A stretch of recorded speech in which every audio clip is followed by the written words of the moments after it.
পৃথিবীর সবচেয়ে বড় মাদক চোরাচালান হলো পাবলো এসকোবার ও মেডেলিন কার্টেল। 1970-এর দশকের মাঝামাঝি সময়ে কলম্বিয়ার এক দরিদ্র পরিবারে জন্ম নেওয়া পাবলো এমিলিও এসকোবার গাভিরিয়া নামের এক তরুণ ধীরে ধীরে হয়ে ওঠে ইতিহাসের সবচেয়ে কুখ্যাত ও প্রভাবশালী মাদক ব্যবসায়ী। আর্থিক অভাব আর উচ্চ আকাঙ্ক্ষা তাকে ঠেলে দেয় অপরাধ জগতে। শুরুতে ছিল গাড়ি চুরি, নকল লটারি টিকিট বিক্রি আর ছোটোখাটো চাঁদাবাজি। তবে খুব অল্প সময়েই সে বুঝে যায় সবচেয়ে লাভজনক অপরাধ হলো কোকেন চোরাচালান।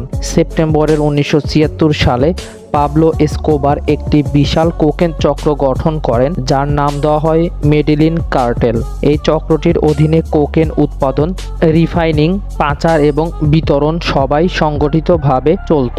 মূল উৎপাদন চলন কলম্বিয়ার গভীর অরণ্য অবস্থিত গোপন ল্যাবগুলোতে। আমেরিকায় কোকেন ঢুকিয়ে বিপুল অর্থ আয় করে। 1980 দশকের শুরুতে আমেরিকার বাজারে কোকেনের চাহিদা হঠাৎ বেড়ে যায়।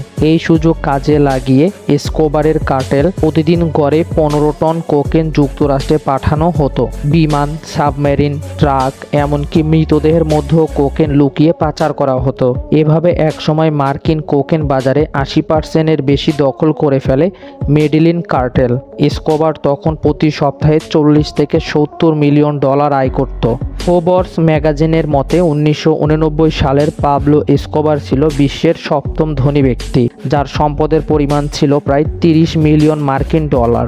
রক্ত না টাকা রাজনীতিতে প্রভাবিত করে। এসকোবার নিজেকে শুধুমাত্র একজন মাদক ব্যবসায়ী হিসেবে রাখেননি, সে ছিলেন একজন কৌশলী রাজনীতিবিদও। সে কলম্বিয়ার সংসদে নির্বাচিত হতে চেয়েছিল এবং এক পর্যায়ে নির্বাচিত হয়। তবে তার অপরাধমূলক কার্যকলাপ ফাঁস হওয়ায় তাকে সংসদ থেকে সরিয়ে দেওয়া হয়। তার বিখ্যাত নীতি ছিল প্লাটা ও পলোমো, মানে টাকা নাও নয়তো গুলি খাও।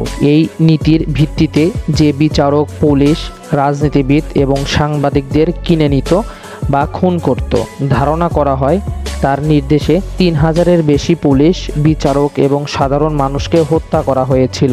মেডেলিন কার্টেলের মাদক রুটগুলো ছিল অত্যন্ত কৌশলগত। কোকেন কলম্বিয়া থেকে ভেনেজুয়েলা, পেরু, পানামা ও মেক্সিকো হয়ে মার্কিন যুক্তরাষ্ট্রে প্রবেশ করত। মেক্সিকান মাফিয়াদের সঙ্গে গোপন চুক্তির মাধ্যমে এসকোবার পাচার করতে নিশ্চিত করে। বিশেষভাবে আমেরিকার ফ্লোরিডা ছিল প্রধান প্রবেশদ্বার। মায়ামি শহর হয়ে ওঠে কোকেন ব্যবসার অন্যতম কেন্দ্র, যেটি পরে কোকেন ক্যাপিটাল নামে কুখ্যাত হয়ে ওঠে। একদিকে রাক্ষস, অন্যদিকে রবিন হুড। এসকোবারের মাদক সাম্রাজ্য ছিল ভয়ঙ্কর, কিন্তু এক অদ্ভুত দ্বিচারিতা ছিল তার জীবনে। সে নিজের শহর মেডেলিনে গরিবদের জন্য হাসপাতাল, স্কুল, খেলার মাঠ তৈরি করত। দরিদ্র পরিবারের টাকা পয়সা বিলিয়ে দিত। অনেকেই তাকে ডাকাত, ইআই পার্টন বা রবিন হুড পাইসা বলে ডাকত। তার জনপ্রিয়তা এতই বেড়ে গিয়েছিল যে একসময় কলম্বিয়ার কিছু অঞ্চলে সরকার নয়, এসকোবারই ছিল বাস্তবের শাসক। সরকারি যুদ্ধ, কলম্বিয়ান সরকার এবং আমেরিকার ডিইএ মানে ডার্ক ইনফোর্সমেন্ট অ্যাডমিনিস্ট্রেশন যখন এসকোবারকে দমনে এগিয়ে আসে, তখন শুরু হয় রক্তক্ষয়ী যুদ্ধ। 1989 সালের এসকোবার এয়ারলাইন্সের একটি যাত্রীবাহী বিমান উড়িয়ে দেয় যাতে এক রাষ্ট্রপতি পদপ্রার্থী মারা যান। কলম্বিয়া ভয়ানক এক গৃহযুদ্ধে জড়িয়ে পড়ে আর এসকোবার হয়ে ওঠেন রাষ্ট্রের প্রধান শত্রু। তবে একটা সময় এসকোবার নিজেকেই সরকারের চুক্তির প্রস্তাব দেয়। সে সময় আত্মসমর্পণ করবে যদি তাকে নিজের বানানো জেলখানায় রাখা হয়। সরকার তাতে রাজি হয় আর এসকোবার লা ক্যাথিড্রাল নামে বিশালবহুল জেলখানা বানায়। সেখানে ছিল হেলিপ্যাড, বার, ক্যাসিনো, এমনকি পতিতালয়ও। পতন এবং মৃত্যু হয় 1992 সালে। সরকার বুঝতে পারে এসকোবার কারাগার থেকেও অপারেশন চালিয়ে যাচ্ছে। তাকে সেখান থেকে সরানোর সিদ্ধান্ত নেওয়া হয়, কিন্তু এর আগেই সে পালিয়ে যায় এবং ফের আত্মগোপনে চলে যায়।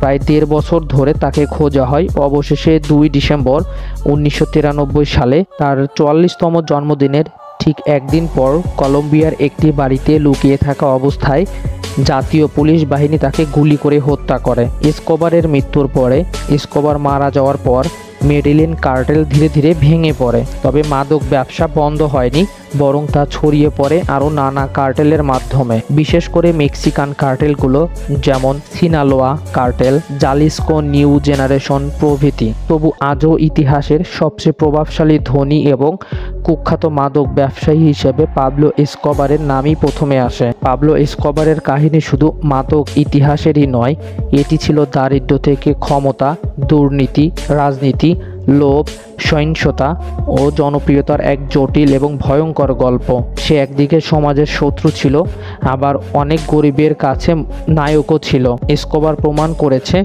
অপরাধ যতই বড় হোক, একদিন তার পতন অনিবার্য।